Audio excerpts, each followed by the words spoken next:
What's up, everybody? It's your man's KJ the Great. Man, dropping another edition of All Sports Media TV. I'm a little late on this one, man. Been busy, been trying to get things going. But let's talk about it, man. We talking about three-division world champion Emanuel Navarrete, man. He be moving up. He will be making his lightweight debut, his fight at lightweight debut, man, for the vacant WBO title, the lightweight title. It was vacated by Devin Haney after he moved up to junior welterweight. Man, I don't know what else to say about Emmanuel Navarrete. I like the guy, man. I like the way he fights, man. He's a fighter.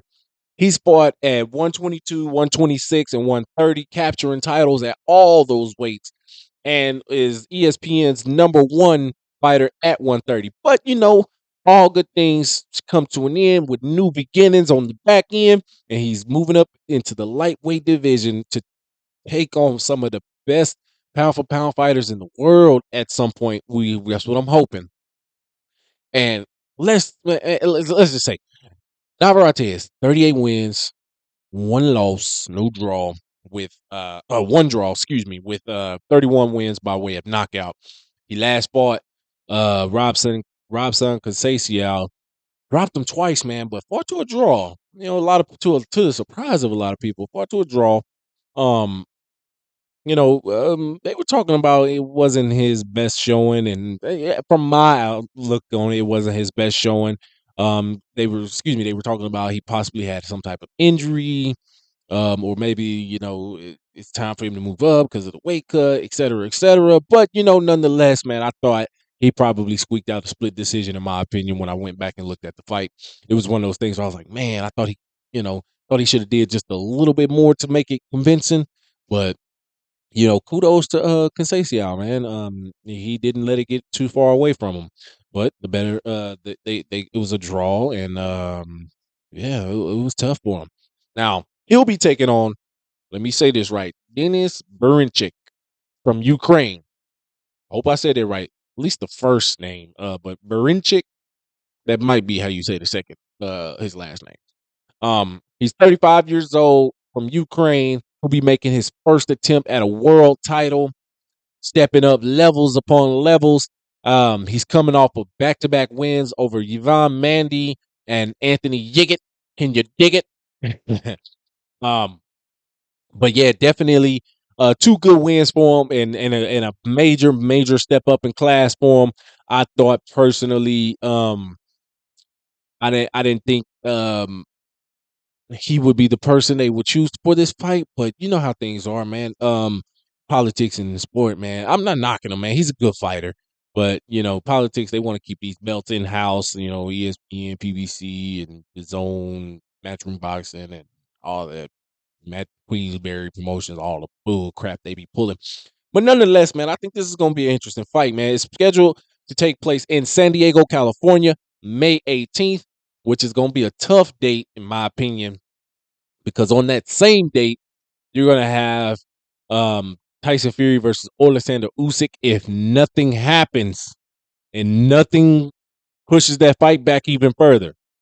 Let me say that. It's going to be a tough fight to compete with, man.